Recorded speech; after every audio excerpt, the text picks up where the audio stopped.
I'd like to welcome everyone to this session. My name's Annette Jarvis, and I am the chair-elect of the Utah Symphony Utah Opera Board of Trustees. I'm also a restructuring attorney and the co-managing shareholder of the law firm of Greenberg Traurig, the Salt Lake City office. And I come to this panel not only as a passionate advocate for the arts, but as someone who has personally experienced the healing power of music. 6 years ago, I was diagnosed with thyroid cancer. The thyroid surgery resulted in right superior laryngeal nerve damage. Originally, after the surgery, I could only speak in a whisper, in the pitch of a man, and I could not move that pitch up or down. After a year of hard work with Dr. Diana Orbello at the Mayo Clinic and the speech therapy clinic at the University of Utah, I was able again to speak in the pitch of a woman, as you can hear me now, and move the pitch up and down to sound normal. I then told my doctors that I wanted to learn to sing again. After further testing, they told me this was not medically possible. I had started singing in school choirs when I was 9 years old, and sang in the oratorio choir in college and continued to sing with my family and in community and church choirs. I could not imagine living the rest of my life without being able to sing. So despite what the doctors told me, I went to my friends at the Utah Opera, Christopher and Julie Macbeth, and asked them if they knew someone who worked with damaged voices. They referred me to Dr. Lynn Maxfield, director of the Utah Center of Vocology and associate director, research development for the Department of Otolaryngology at the University of Utah. And he's here actually today. We began working together remotely during the pandemic. At that time, I could only sing 3 notes and my voice wobbled uncontrollably. My initial goal was simply to be able to sing again to my then 4-year-old autistic granddaughter, who could not understand why I could not sing her to sleep anymore. It took me more than 9 months of hard work before I could stabilize my voice, expand my range, and sing my first song. This work also opened the door to learning new information pertinent to my situation as I struggled to understand the difficulties I was encountering. I read books on vocology, the anatomy of the vocal tract, brain science, and neuroplasticity, and scientific research being done on the health effects of music as recommended by Dr. Maxfield. With this expert's guidance, I was helping my brain find a new way to stimulate my vocal folds to enable me to sing again. And in the process, I became enamored with the scientific research demonstrating the beneficial health effects, both physically and mentally, of music. 2 years ago, my voice recovery allowed me to start singing with the Utah Symphony Chorus. In April, I sang in the chorus for Mozart's Requiem with the Utah Symphony. It is hard to describe how I felt that final night of the 3 performances. I could hear the voices around me blending with my own to create a beautiful sound accompanied by the incredible playing of the Utah Symphony. When we sang the last chorus and the piece ended, I felt a sense of absolute triumph and elation. I am sure that my friends and family who had come to hear me could feel the pure joy glowing on my face. So when you ask me why I believe in the healing power of music, why I believe we have a responsibility and an opportunity as orchestras to share that with our communities, it comes from this personal passion within me. As incoming board chair, I also recognize the social value of this work. At a legal conference I spoke at in New Zealand a couple of years ago, I heard a law professor there talk about her research that concluded that nonprofit organizations need to demonstrate social impact in our current philanthropic and political environment to survive. Contributing to the health and well-being of our communities as orchestras will demonstrate this social impact and help increase our donor base and community support. Besides, speaking as someone who understands the joy and well-being of music personally, it is a gift we can and should give to ourselves and to our communities. So with that, I want to introduce you to this panel of experts who will talk about all the work that's being done in this area, and I'm so excited for you to hear this.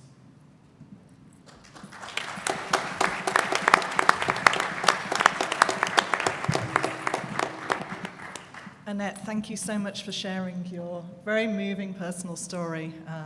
It was wonderful to hear that from you and to add to some of the stories that Renee Fleming shared with us at the opening session. What we're going to be doing today is talking about how orchestras are taking some of this work forward and some of the kind of principles and learnings that we can gain from our colleagues so that we can individually begin this work or deepen it if we're already engaged. We're actually reporting here on a guide that we've just launched, the Catalyst Guide to Orchestras in Health and Wellness. You can see the front cover on the slide today. This is part of a series of Catalyst Guides which aim to bring forward stories of orchestras making progress. We tell relatable stories that make sense to members across the field, featuring orchestras of all budget sizes. And in doing so, we're meeting what we hear from everyone in the field about the need to see positive examples of change. I think particularly at this moment in time, it's really important that we can see these highlights of positive work that's carrying on and continuing through the challenges that some of us face. We feature, as I say, stories of practical progress, and we also feature promising practices that illuminate themes that emerge across orchestras, showing some of the guiding principles that make sure that the work that we do is as well grounded and productive as possible. And I think there's nowhere where that's more important than in the realm of health and wellness, where the principle of do no harm is an underpinning foundational value.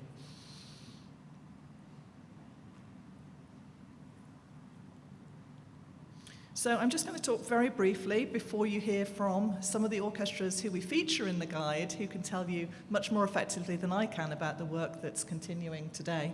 I'm just going to talk you very quickly through the structure of the new Catalyst Guide. We talk, Ted Whiprud, who's going to be facilitating our conversation, is the lead author of the guide. And Ted did a remarkable job in reaching out to many of the 80 orchestras who responded to a survey that the League issued back in fall 2024, asking what kinds of health and well-being initiatives are underway across the field. So Ted created a kind of taxonomy of the work that we see underway in the field, and it falls broadly into these 5 major categories. So we see many orchestras partnering with healthcare facilities to improve patient outcomes and to bring music directly into clinical environments. And this can take the form of bedside solos, which are tailored to individual patient needs, interactive chamber performances on site in hospitals, and public concerts for families and caregivers who also need care and respite during the caregiving process. Second, we see orchestras working to support mental health and resilience. And we're seeing them prove how powerful music can be as a support for people experiencing mental illness or addiction. And we see orchestras working closely with therapists and crisis centres, shelters and prisons, creating musical experiences that offer comfort and connection, emotional relief, not just for the participants, but also for the musicians involved, who often report a profound sense of empathy from the connections made with a community that they might not otherwise not have engaged with. Third, every community in this country has a neurodiverse population, and traditional concert settings, of course, can be exclusionary to our friends and family members who are neurodiverse. So to address this, many orchestras are, and have been for some time, offering sensory-friendly and adaptive performances that are designed to be inclusive and to feel comfortable and welcoming to everyone. Cultivating community well-being. As has been pointed out, the US is facing a national mental health crisis with serious and lasting consequences, and are compounded by the pandemic, of course. So well-being concerts and performances can help to draw people together and create the kind of sense of community that builds wellness and can help to prevent anxiety and mental health issues from escalating. Finally, we're actually seeing some really exciting work going on in partnership between orchestras and scientific research centres. Researchers are exploring how music affects neurology, physiology, and mental health, and in some cases we're also seeing the effect of music and a lifetime of music performance on the musician's body being investigated through scientific research. So there's a lot of different points of connection between the medical community and the artistic community, and we're really pleased to bring those stories forward today. Looking at those emerging themes that I mentioned and grounding principles for the work in this area, we recognise that many orchestras are still relatively new to prioritising this work, and as they navigate this space, they're gaining valuable experience and delivering programs that really make a meaningful impact on communities, but also engage their musicians and staff in new ways. So these are some of the themes that came out of TED's research.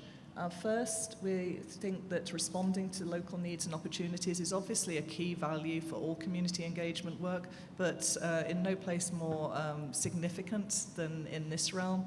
Listening to what your community needs. I think we're going to hear a great story from Elizabeth in a moment about how she did that. But yeah, making sure that what you do is in response to the unique needs of your community. Partnering with healthcare institutions, healthcare professionals and therapists, this is obviously a given. We're not medics and we're not scientists, but it's the convergence of our expertise with medical expertise that can create the magic. Third, preparing musicians for new settings and listeners. There is some training available. A lot of musicians are working on the job, but leveraging local connections to make sure that musicians are equipped to do the work that they need to do in settings is an essential grounding principle. Starting small and building incrementally can often help to build confidence and to strengthen partnerships to ensure that everything is strong as the practical work in healthcare settings gets underway. And finally, as with all community engagement and innovative work in orchestras, aligning internally on this priority will make sure that the whole orchestra is behind the efforts and that everyone benefits from it. So, thank you for listening as I shared some of those research findings. And now I'm going to hand over to Ted Whitbread, who is the lead author of the guide, to take us through a discussion that will bring some of those principles and practices to life. Thank you.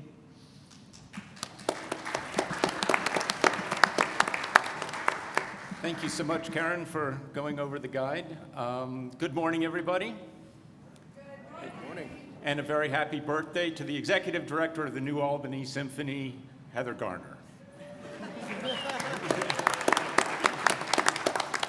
So as musicians and music people, I think we all have this intuitive sense of music's connection to our well-being, certainly, and seeing its impact on other people. The stories we've been hearing during the conference from Renee and the people on her panel certainly offer wide-ranging testimonies, especially also in her book, Music and Mind, which is just full of fascinating accounts from musicians, from patients, from researchers and clinicians, really worth perusing. So it turns out that our organizations, orchestras, offer an enormous resource for the health of individuals and of whole communities. It's something that many of us have known and many orchestras have been exploring for a long time. But there's just this upwelling right now that's very promising and exciting, that we're really learning how to leverage this power we have for the benefit of individuals and communities. Please raise your hand if you're involved in any health and wellness initiative. Yeah, you see, this is really, we received 80 responses to that survey. And many in this publication, you'll see many have just a tiny little paragraph that's basically what they told us in the survey. But for each of these areas of practice, I was able to develop a larger case history from talking to individual orchestras who responded. So it's a wide field of practice, evolving as we speak, and this is going to be a place where you can both get an overview of the different kinds of work going on and learn a little bit from our colleagues about how they're going about it and how it grows and some of the things to look out for. So I'm just going to identify our panelists and then let them introduce their own work briefly. You're going to be hearing from Elizabeth Brown Ellis, the Executive Director of the Lima Symphony in Ohio. You're going to be hearing from Ben Kipp and Brett Graham, Ben is the Vice President of Education and Community Engagement here at the Utah Symphony Utah Opera, and Brett is interim CEO of the Huntsman Mental Health Institute, Chief Strategy Officer, University of Utah. And finally, last but not least, we'll be hearing from Sean Clare, who is a violinist at the Knoxville Symphony and concertmaster of the Symphony of the Mountains. Very briefly, but very powerfully, let's hear from Elizabeth about what's been going on in the mental health area in Lima. Great, thank you. All right, I will steal this, thank you. The Lima Symphony began our work in the Healing Through Music in 2018 with a $30,000 two-year grant that encouraged us to dream. It was our chance to step off the stage and to redefine what excellence meant to us. We were able to go out into the community and really, for the first time, listen to what the community needed and address the needs of our community. At that point, the opioid epidemic was really rampant throughout the entire country, and we knew that we had to do whatever we could do to address the needs of the community. So we began sending ensemble groups to 4 locations: the behavioral health department of our local hospital, a 3-day facility for people who were in acute crisis, the drop-in center for at-risk youth, and a long-term housing facility for people who had chronic substance abuse and mental health needs. We worked initially just with a string quartet. We have now branched out to other ensemble groups. And we chose our musicians very carefully because we wanted to work with the same musicians over and over to create continuity. Our program is all about connections. We don't just deliver a program and leave. We have a very interactive program. We talk to people between pieces. We stay afterwards and talk to them about how the music made them feel. We share stories with them. We are open and vulnerable with the people that we serve. Right now, I should tell you that we are not trained music therapists. So my story is going to be very different from what you're going to hear from my colleagues today. Our program is simply about connections. Our goal with Healing Through Music has always been to share stories, to uplift the people that we serve and that society has marginalized.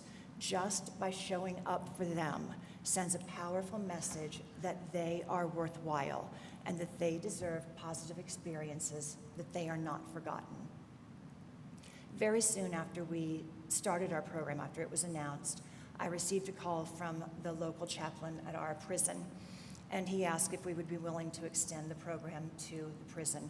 So we began doing 8 programs a year at the Allen Oakwood Correctional Institution, which is a 1,600 inmate mixed security men's prison.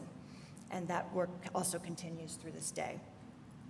Music became our tool. We used it as a bridge to reach people who were in a very dark place. We went to them to create spaces of belonging for people who otherwise wouldn't have access to a classical music performance or really to an arts experience of any kind. We created experiences that allowed people in crisis to escape from the dehumanizing conditions of mental illness, to transcend the world around them, and to remember that they still had the capacity to experience something beautiful. The spark of that beauty became really the opportunity for hope, because without hope, how do you ever have healing? Let me share with you the story of a 16-year-old girl who was suffering from depression and suicidal ideation. After our performance, she said that listening to our music was like hearing sunshine. She felt that we had given her a lifeline and that for the first time her thoughts quieted. After our performance, a few days after our performance, she was released from the behavioral health facility, and we offered her tickets. We offer everyone who comes to one of our performances that we know will be able to come to a performance perhaps in the future tickets. And this also extends to the caregivers, because they are just as in need of healing of anybody, of any client who are not in the facilities.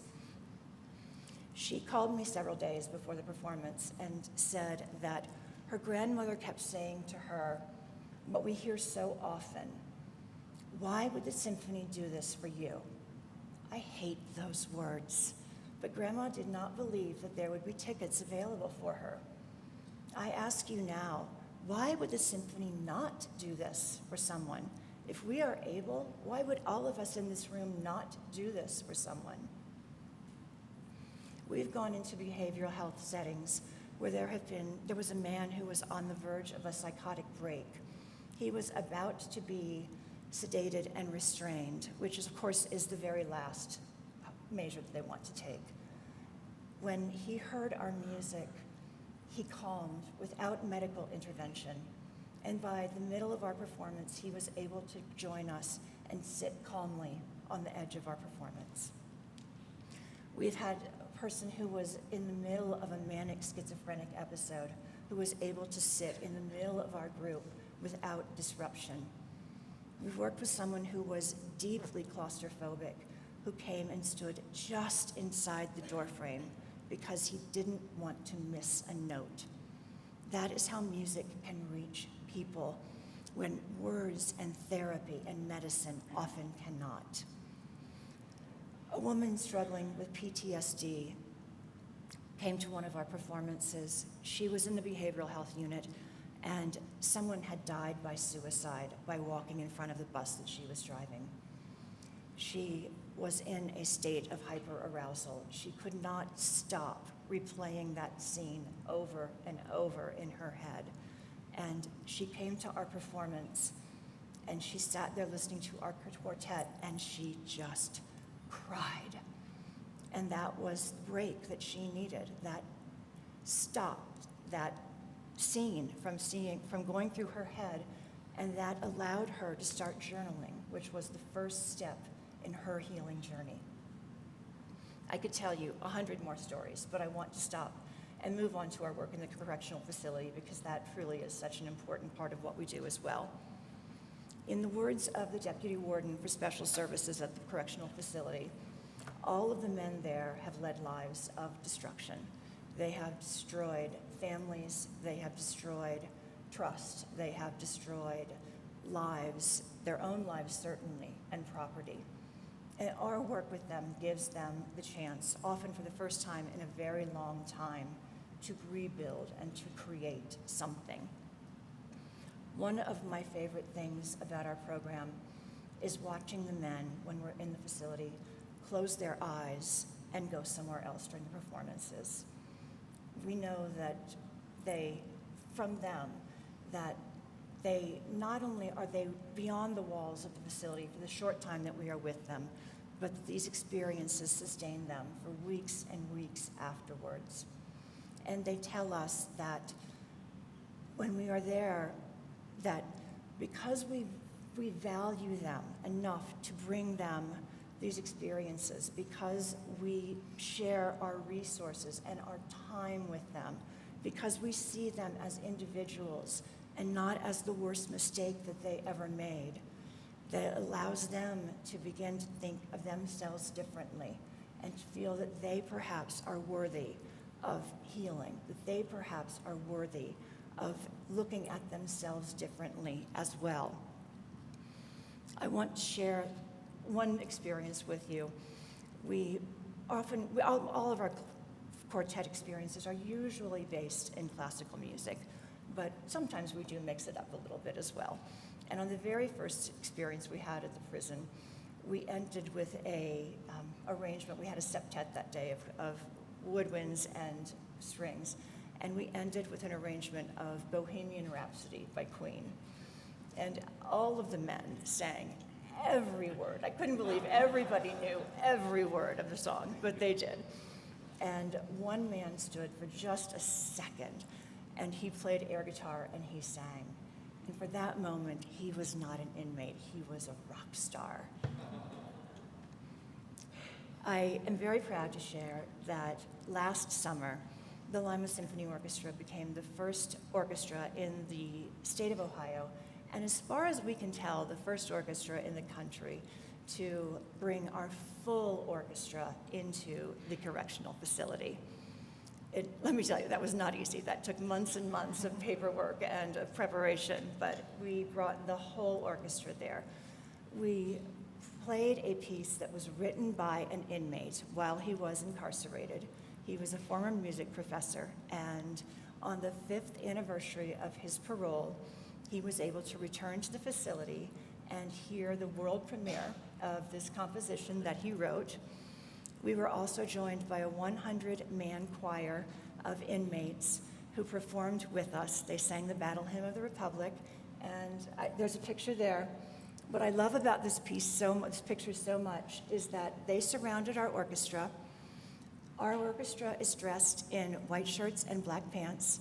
They are dressed in white shirts and black pants, and there was no distinction. It was 165 people making music together, and it was a beautiful experience. Our orchestra members tell us without fail that this was the most meaningful musical experience of their career. And I think that is what is so important about what we do with our Healing Through Music program.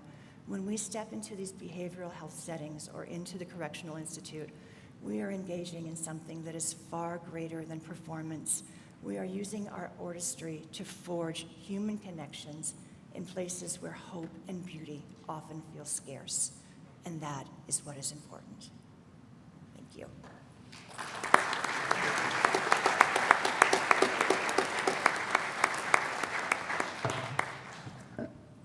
Thank you, Elizabeth. My goodness. Let's turn to our hosts here in Utah and hear from Ben and Brett about work that's going on right here in Salt Lake City. Thank you, Ted. My name is Ben Kipp. I have the pleasure of serving as Utah Symphony Utah Opera's Vice President of Education and Community Engagement. And I have to say, it's been an absolute privilege to host this year's conference and to contribute to the Catalyst Guide and to serve on this panel with such incredible people doing such amazing work around the country. It's really inspirational. Here in Utah, we have a very unique model. We get to serve the entire state of Utah. Every single year, we're serving over 400,000 Utahns, with over 100,000 of those representing students and teachers and community members across 300 different concerts. With a significant percentage of that representing rural Utah. Something unique about our state is most of it is rural. Over 70% of our state is desert and dry lands, but with passionate people and people who care about the arts, and we're fortunate enough to get to bring our art into their spaces. What we've learned over the last 8 decades of getting out into the community and what's supported by research is largely Utahns struggle with a lot of the same things, feeling disconnection, isolation. Every time we go out into these communities, we realize that their story is our story. There's a lot of similarities, and we can be a space for them to connect with one another. It's quite literally our mission, connect communities with great live music. And we get to help them feel like they're at home here in Utah. Our approach right now is two-tiered, and it's primarily focused in upstream services. We have a program that we're able to offer to 26 K-12 schools called Mindful Music Moments. That's in partnership with our mindful partner, The Well. Right now it reaches over 7,500 students, with 13 of those 26 schools being Title I. The program is 46 weeks of curriculum that's offered in both English and Spanish languages, and there are 3 to 5 minutes of orchestral excerpts paired with mindfulness prompts. It's been an exceptional, powerful tool that's offered us the ability to talk about some of these issues with a very vulnerable demographic. We realized through a study that we did in 2023 that there's a huge increase in signals of depression and suicidalities for 6th graders in Utah. So we are not mental health providers. We're not trying to be. We have exceptional partners in the state, but what we realize is we can be one of those upstream services. There's a powerful story that I wanted to share about a teacher named Natalia. Natalia is a general music teacher. She teaches at 5 different schools, and she's able to offer the program to all 5 of her classrooms of varying sizes. And I was on a phone call with her the other week, and she told me that one of her students said, "Oh, that's the moment that feels like medicine." Getting to share those few minutes together with her colleagues, with her classmates, is a really powerful moment for that student. In Natalia's classrooms, they have kind of a stoplight mechanism, red, yellow, and green, for how the students are feeling for that specific moment. Natalia said she has not had a red light go on in the 2 years that she's been using that program. A second tier for us, and it's kind of a new initiative, is presented in partnership with Carnegie Hall and the Weill Music Institute, and it's geared towards adults.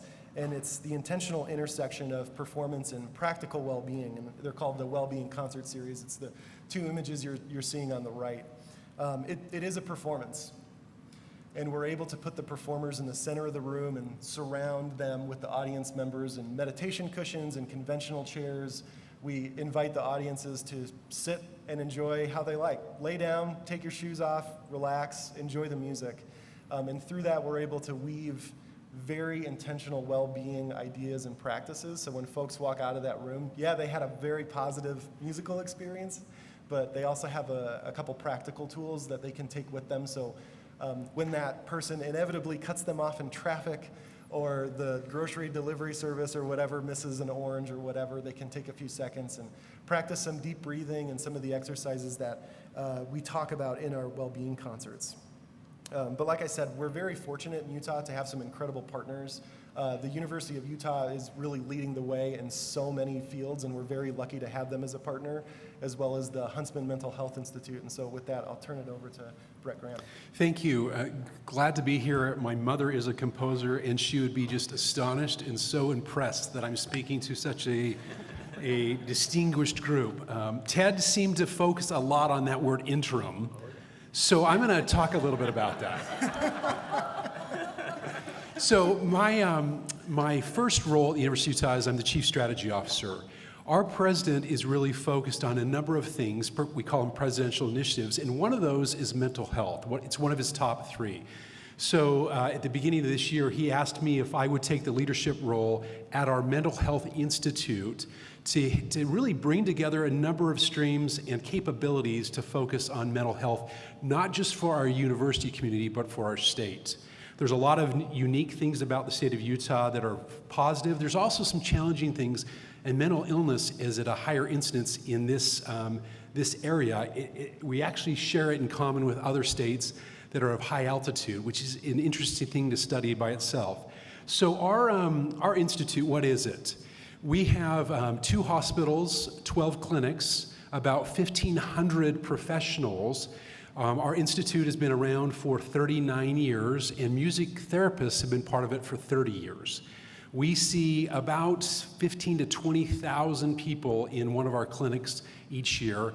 Our 2 hospitals, one of them is new, have 184 beds, inpatient beds. And so we see the most challenging cases or individuals in the state. And as part of what we provide them care across an entire continuum. One of the things I want to talk about before the Institute, before I talk specifically about the picture you see up here on the left, within our Institute, we have those 1,500 professionals. We have psychiatrists, we have psychologists, we have social workers, nurses, psych techs, just an incredible collection of very committed people providing wonderful services. We also, within the Institute, have a department of psychiatry with 124 psychiatrists. 24 of them are researchers. Some of the things we're doing right now is to really bring together clinical care, education and training, and research to provide the best possible knowledge and ultimately care. One of the things we've done recently is we've created a crisis care center. It's one of only a few in the country, and one of the others is actually in Ohio. But this picture right here, if you look up on the left, you'll say that, doesn't really look like an emergency room. What we find is when people have mental health or experiencing mental illness kind of episodes, they often end up in one of 2 places, either the emergency department or in a jail, right? Depending on how they're brought.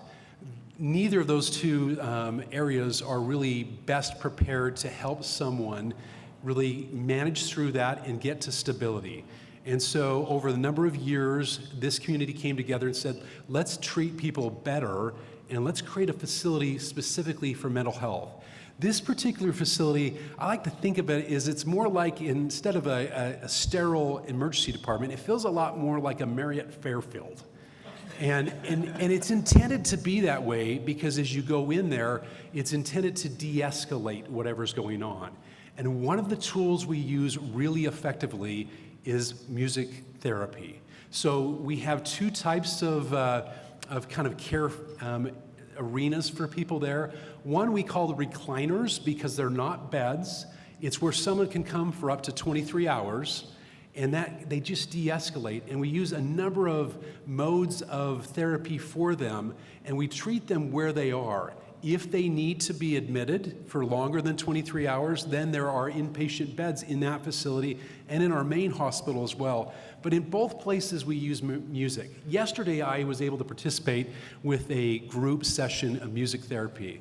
This particular one took place in a recovery unit. And I went in and tried to kind of downplay my role in the organization. I should have used the term interim, is what I should have said. But in there was about 8 or 9 different people that were in some point of their recovery. And the music therapist invited us all to participate however we wanted to. And she just gave a list of about 50 different songs and said, let's pick a couple of these. You pick the one that is meaningful to you. We'll read or we'll sing the lyrics, and I'll play it, and then we'll talk about it. It was amazing to watch people, how they would talk about how that song made them feel, and ultimately the goal being to de-escalate them in that setting, but also to learn to use music as a tool for wherever they are. So when someone's having a moment of crisis, it might be brought on by depression or anxiety, or maybe they're in sobriety, but they're having some feelings that they are inclined to do something that would take them out. Music can be a tool that allows them to manage through that. So we're grateful for the partnership we have with the Utah Symphony. We're grateful for the role they play within our state. We're also grateful for the programs they partner with us on to provide tools to people that are in crisis, but also for all of us as we manage our own mental health in whatever setting it might be.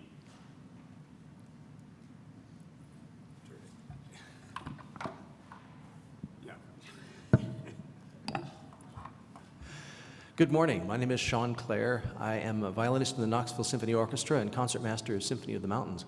Both orchestras that I play in have music and wellness to some degree. Knoxville Symphony developed over the last 22 years. Symphony of the Mountains I'll speak about a little bit later. But first, before I get into those, I want to relate my own personal journey and the seeds that caused me to be interested in this program. So as a very small child, I had very aware parents. They raised me on classical music. They both loved classical music.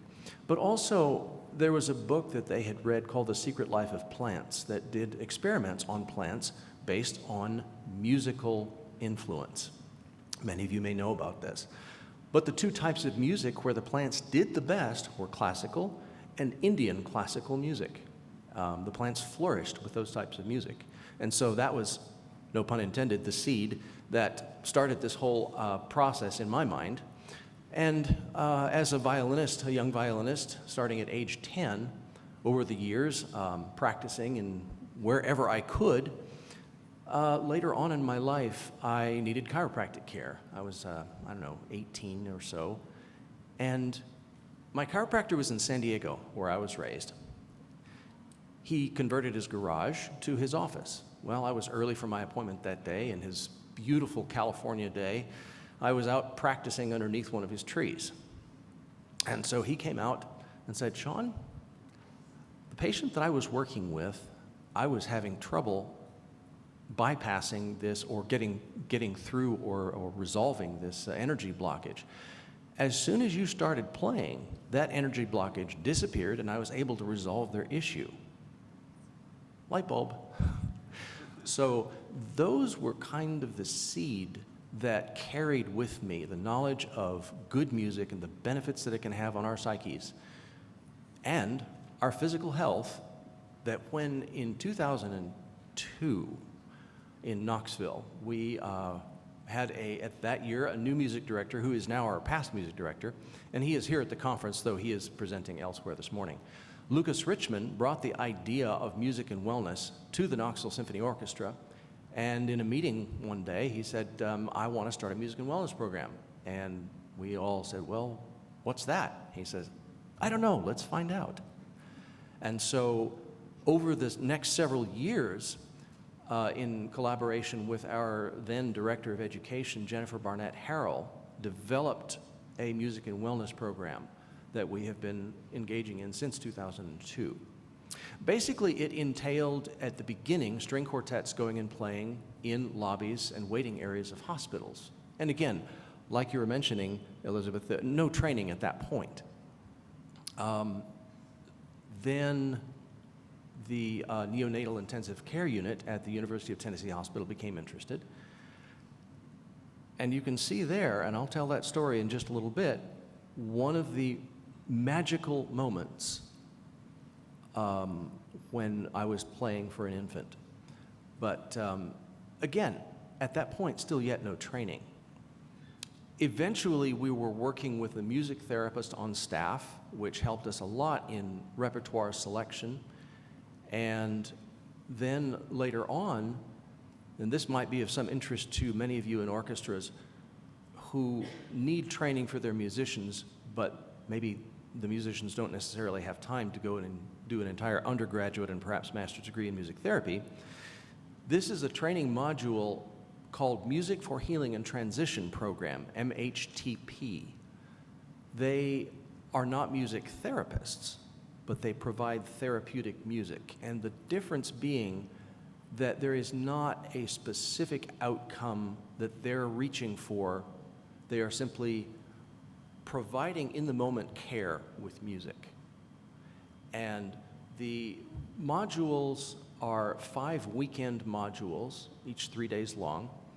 And after that, after those training modules, you undergo a residency or an internship of sorts where you're playing for patients and keeping patient logs and so on and so forth. And so this whole process takes 5 weekends plus however much time the internship ends up taking. So it's a much shorter amount of time and maybe much more readily available for musicians and orchestras if they wish to do that. But so that training, there were 5 of us in the orchestra who underwent that training, and you do receive a certificate as a MHTP practitioner for that training, which is a really good thing to have. I didn't have enough time to finish the interning and the patient logs myself, so I never got the certification, but I did undergo the training, and it is very helpful in patient observation and reacting to what you see in the patient's reaction to the music. And that's an extremely important thing in this particular type of musical care. So our music and wellness program, of course, during the COVID, completely crashed to an absolute stop. It's being rebuilt, however, by one of our staff members, Maddie Helbling. She is here today. She is a director of education currently. And she has really reawakened our music and wellness program. She's gotten us back into the children's hospital, doing story times for children. She's gotten us into other health care facilities in Knoxville. But that's sort of a thumbnail history of our music and wellness program. So we do use string quartets and soloists for inpatient care. A couple of stories, and one of them is this. That picture is actually reversed. It would be the infant looking to the right and me on her right-hand side. That's a small detail. But she was born with a condition where the intestinal tract is outside of her body and had to be surgically put back in. When an infant has that process done, and I don't remember what the condition is called, they have to remain in a sitting position for a long time until that surgery has healed. Now, including in that, nurses were working with her in therapy to try and get her to make sure all of her movements were normal. Well, she would not turn her head to the right. No matter what they did, they could not get her to turn her head to the right. So In that particular day, thank heavens there was some media there. I moved over to her right, not knowing what her situation was other than the disorder that was surgically corrected, not knowing that she wouldn't turn her head to the right. As I moved over to where there was space to play, her head just followed me. The nurses in the hallway started crying because they knew that was the first time that she'd ever turned her head in that direction. So, I mean, incredibly beautiful story there. And there's another story that I would like to relate also in the neonatal intensive care unit. There was a baby that was born to a drug-addicted mother, and the psychological and chemical distress that creates in an infant is obviously overwhelming, because this little fellow, I think his name was Kevin, never was able to quiet down. He was always crying, always squirming, always fussing, never had responded to a human communication. And I happened to walk down the hall where one of the nurses was holding him. He started to calm down a little bit and made a little bit less noise. The piece that I was playing, it ended. He immediately started getting fussy, so I really quickly started something else. And over the period of this particular piece, it was maybe meditation from Thais or something, I don't remember, but he quieted down completely, and I watched his eyes. You've heard the phrase, eyes are the window of the soul. His eyes were just cloudy. There was no focus there. But as that piece progressed, his eyes cleared. He started to be able to focus on something. He found where the sound was coming from and was able to focus on that and able to observe. And when that piece was done, the nurse that was holding him asked, "Did you like that piece of music, Kevin?"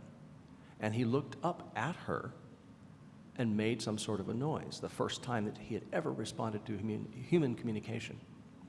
Stories similar to what Elizabeth was relating in mental health situations or prison situations. Incredible effects.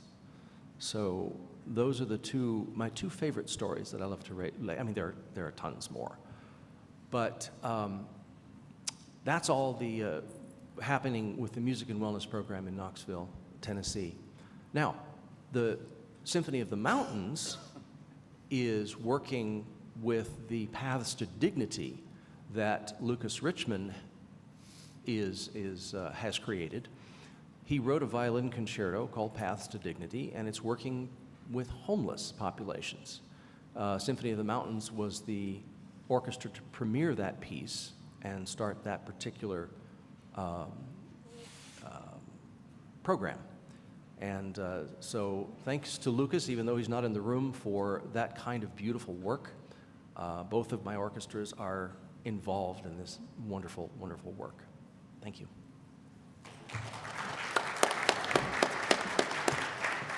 Thank you, Sean. Well, I don't know about you. I can't help thinking that we're only beginning to understand the potential of music working through the brain in some profound way. You know, these stories are just so transformative. They just seem to get to the root of humanity. At the risk of throwing a wet blanket on this inspiring conversation, I want to ask a question of the panelists that's a bit more institutional. And while I ask a couple questions, please be thinking about your own questions and comments. In just a few minutes, we'll open it up with a microphone to go around the audience.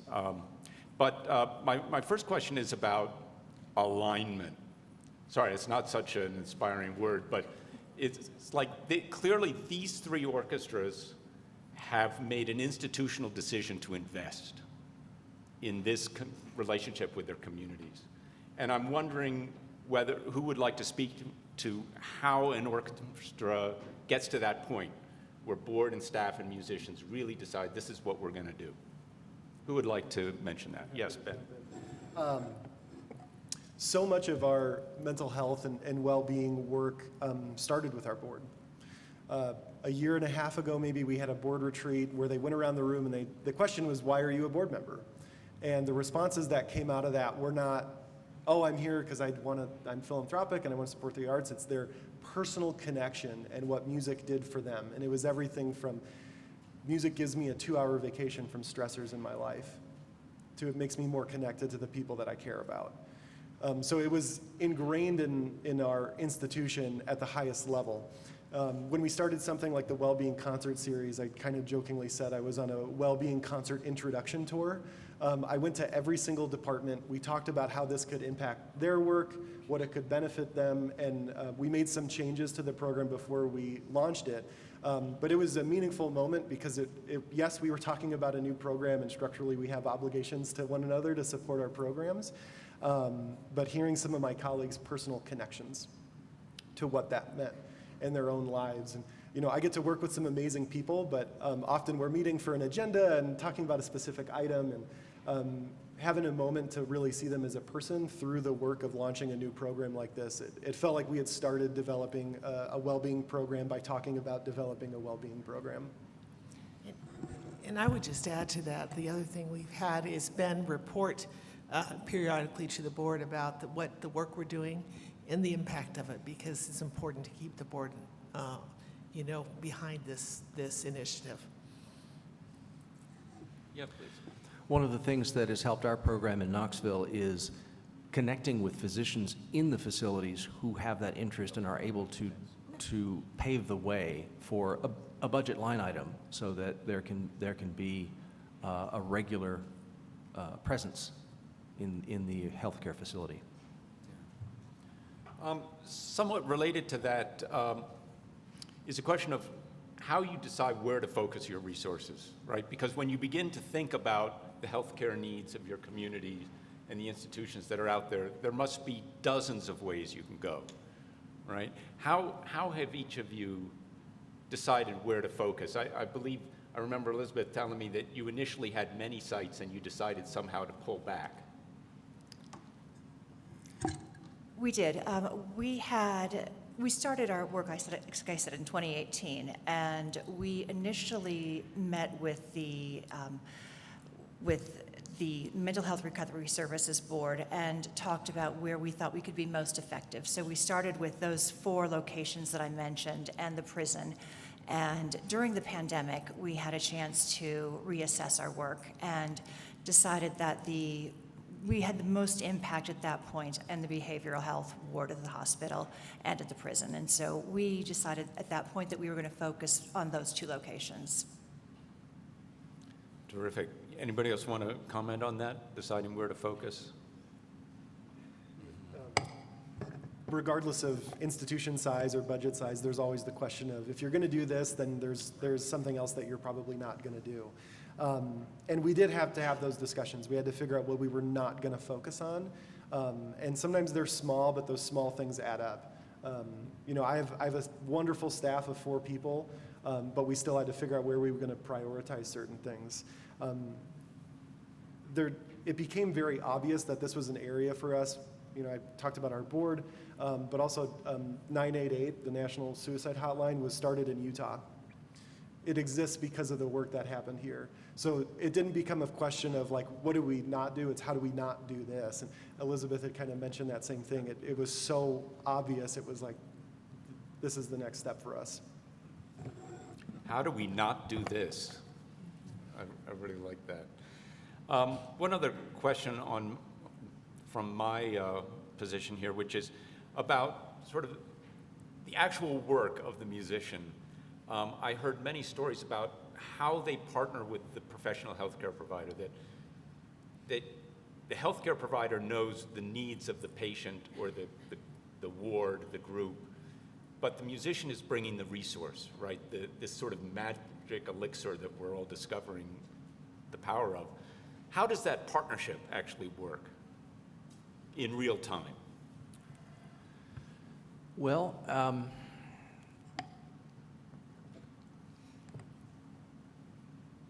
first off, I guess you have to make sure you have appropriate music and perhaps partner with with a music therapist or someone of that nature to choose appropriate music for a given setting. And it can be a little bit tricky. With a string quartet, it's fairly easy. There's a huge repertoire. And if you're playing in areas, lobbies, waiting areas, there's a lot of flexibility as far as repertoire is concerned. One of the things that we had to be very, very careful of in smaller waiting areas is not going above a certain decibel level so that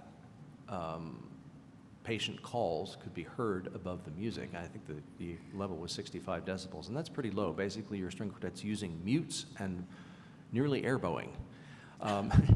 And it can be actually more tiring to do that. But in the solo realm, I'll tell you what really, really did help me was what I mentioned before was the Music for Healing and Transition training is going with patient reactions to certain types of music. And that they also have a lot of good recommendations as to types of music for certain conditions.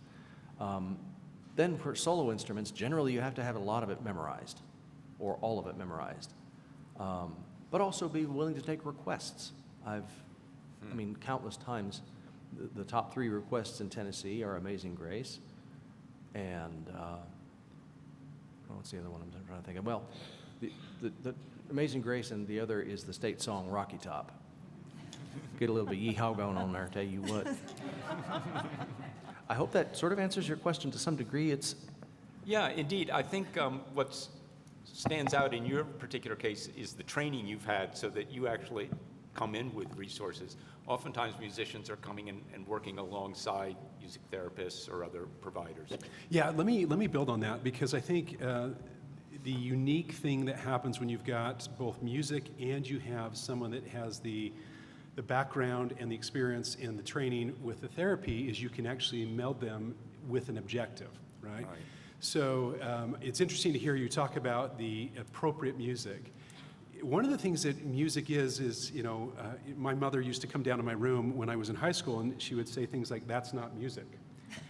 and then her greatest cut was like, I'd say, "Yes, it is, Mom. This is so great." And then she goes, "You could play that."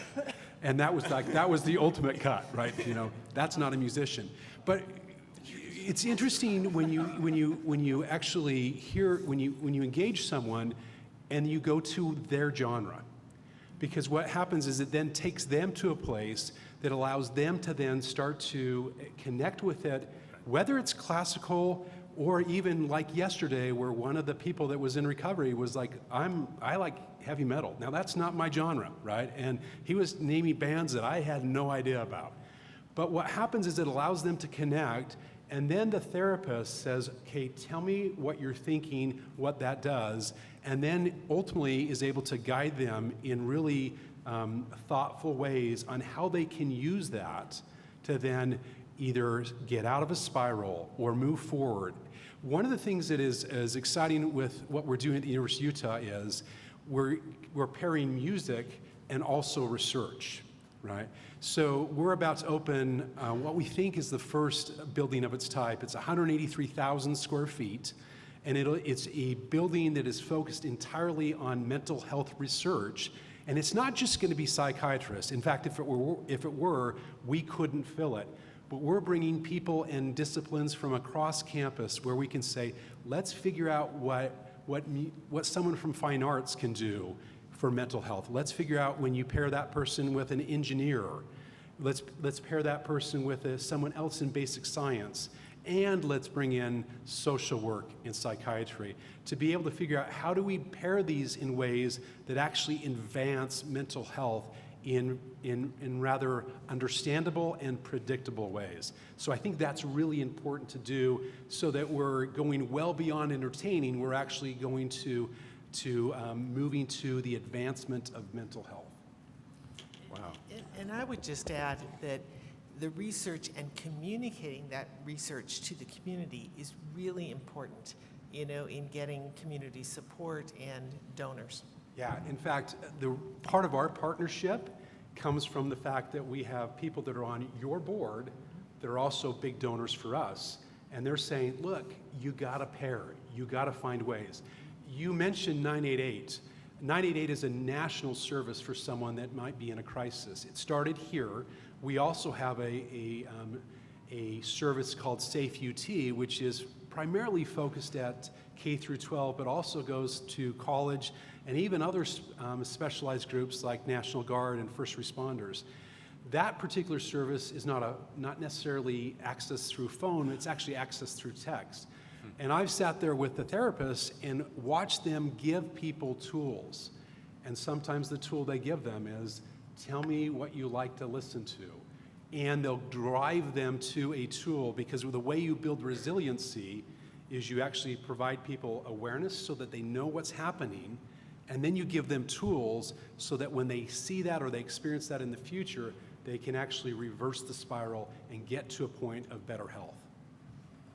Tremendous, thank you. I'm really glad you brought in that research angle, because a number of orchestras are beginning to partner with researchers, as is happening here. That'll help drive the orchestra's work as well as science and medicine.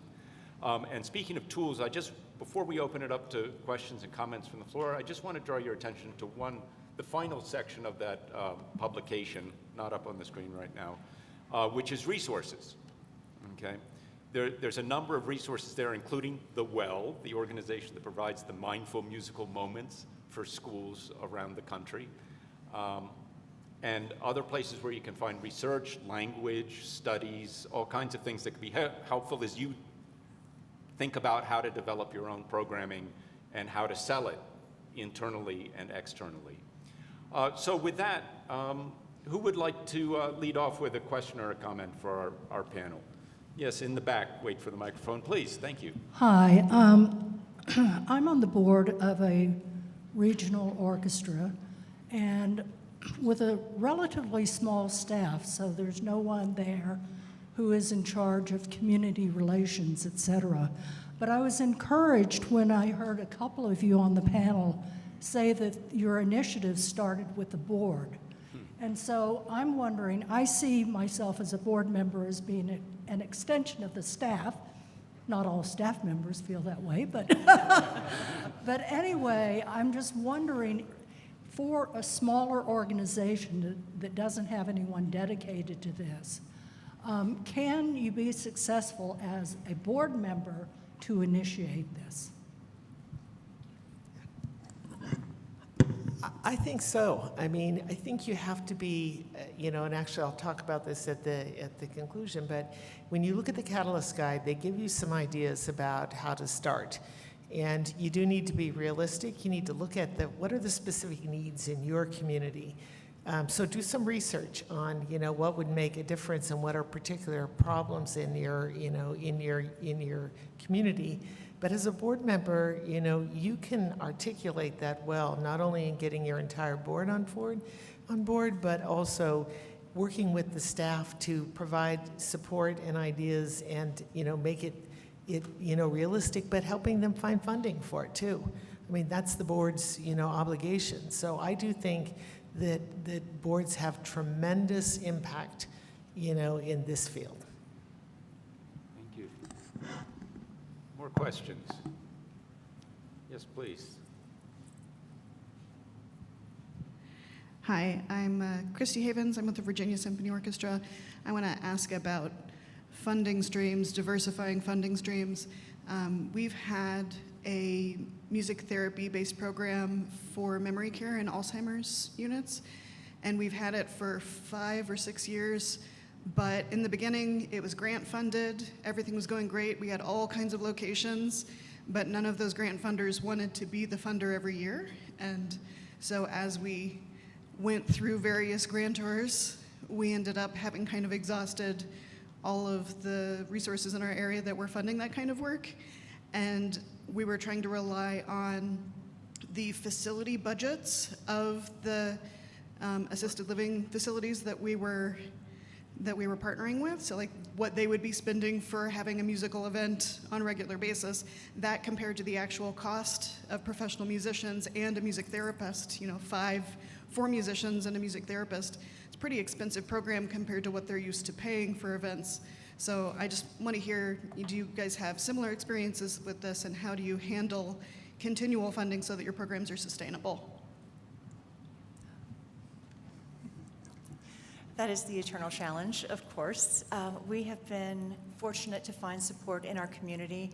We have, for the prison program, we have a second chance employer who is very dedicated to funding our program as well, and so we've been very fortunate with that. We do have funding from the hospital as well to continue that program.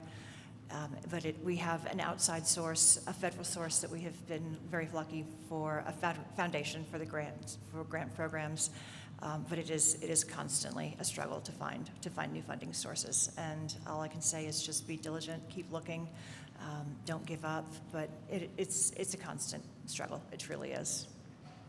It makes me wonder, though, whether this kind of work becoming part of the profile of the orchestra helps with local municipal funding, state grants?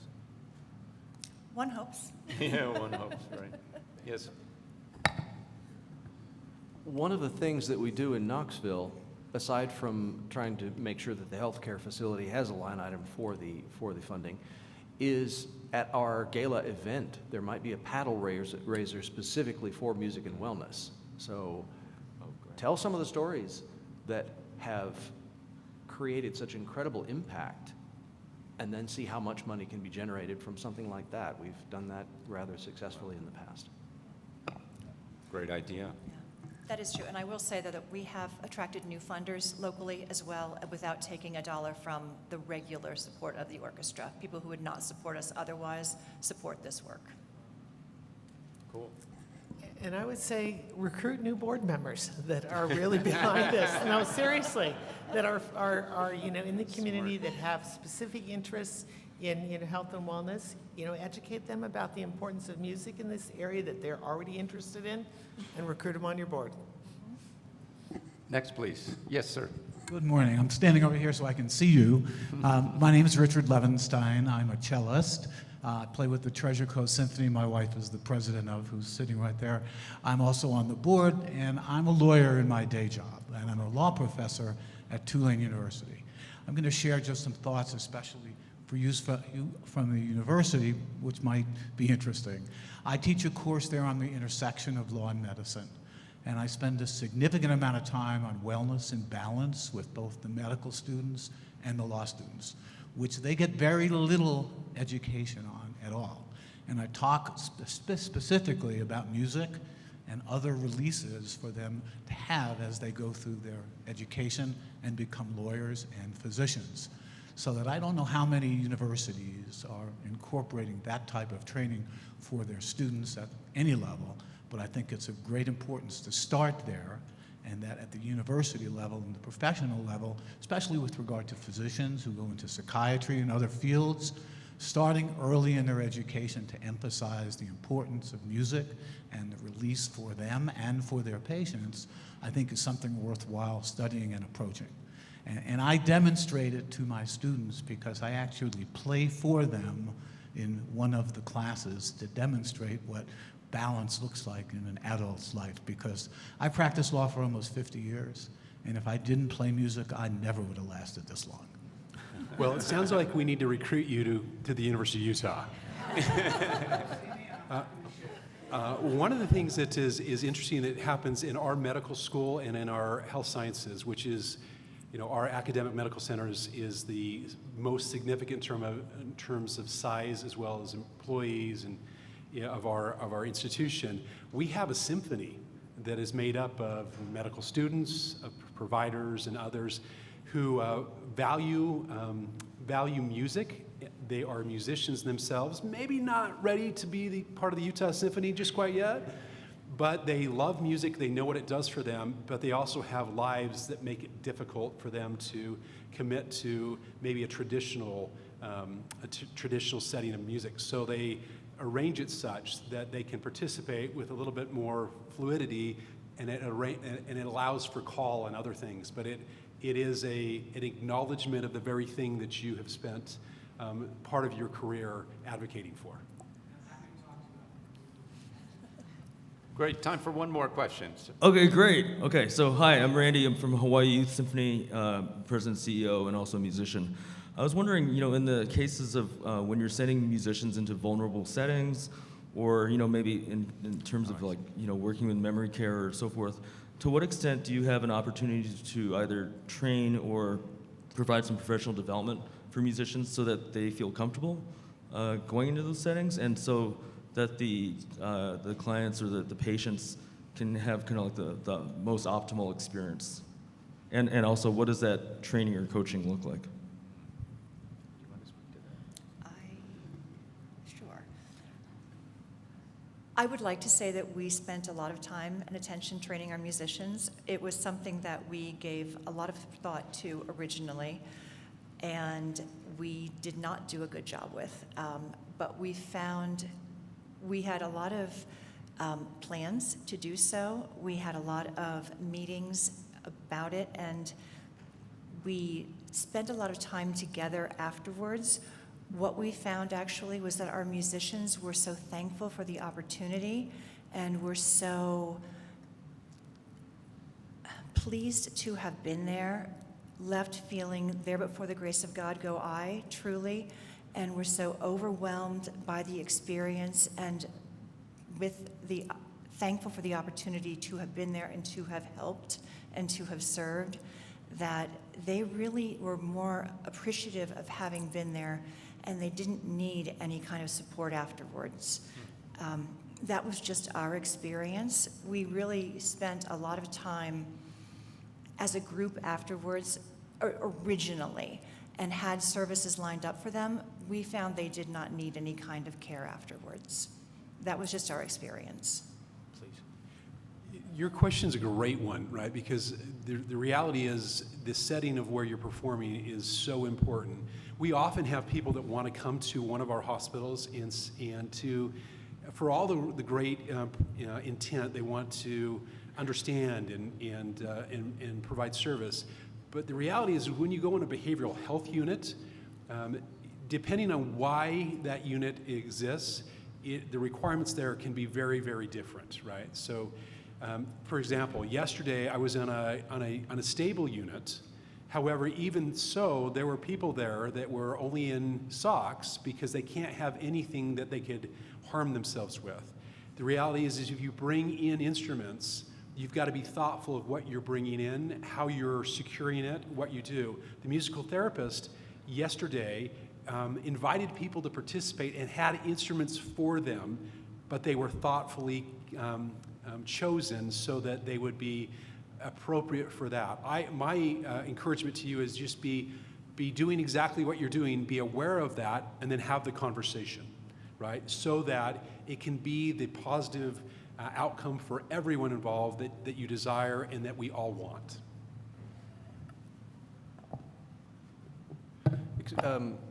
Expanding on that just a little bit with the training idea and what is appropriate for each setting. Music therapist on staff is a really good idea because they'll be able to help a lot with that. They'll be able to guide your musicians. But as I was mentioning before, the Music for Healing and Transition program, which is a 5-weekend module course, and you end up with a certification, MHTP, Music for Healing and Transition, is also a very good course to go through so that you can understand patient conditions and how to respond to them with music. Thank you so much, Sean. Annette, would you give us some last words?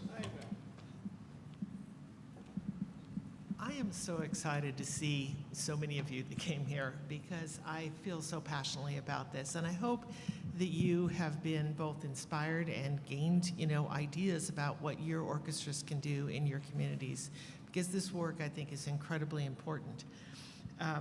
If you haven't had a chance to read the Catalyst Guide, which was authored by Ted and Karen, so they're experts in this area, and with information they gathered from orchestras all over the country, please do that. There's a QR code that will take that to you, or you can go to the League's website and find it. But it's very, very, the advice they give and the contributing orchestras put together are extremely helpful, either as you start or expand your areas in serving health and wellness needs in your communities. And I've appreciated all the insights, the amazing stories and insights from our panel members. I would add that, as I've said over and over again, you really do need your boards engaged. It is important. So find, educate them. Find, board members who feel passionately about this, who can really help your staff and your musicians to, move this work forward in your communities. And I would say that the Catalyst Guide gave a few recommendations that really spoke to me that I would just repeat to you. And one is that to respond to local needs and opportunities, to partner with healthcare professionals, and to start small and build incrementally. And it's important to understand what is needed in your own communities, to work with those that have expertise in your communities to further that and to make those efforts sustainable. So in this work, I hope you have heard and understand that orchestras can make a difference in the lives of many in your communities, in the lives of cancer survivors like me, and in the lives of those that have even more debilitating diseases, both mentally and physically, for which you can bring joy. And I think, my own experience has taught me that each of us needs music in our lives. So do provide that in your communities, and we thank you for coming today.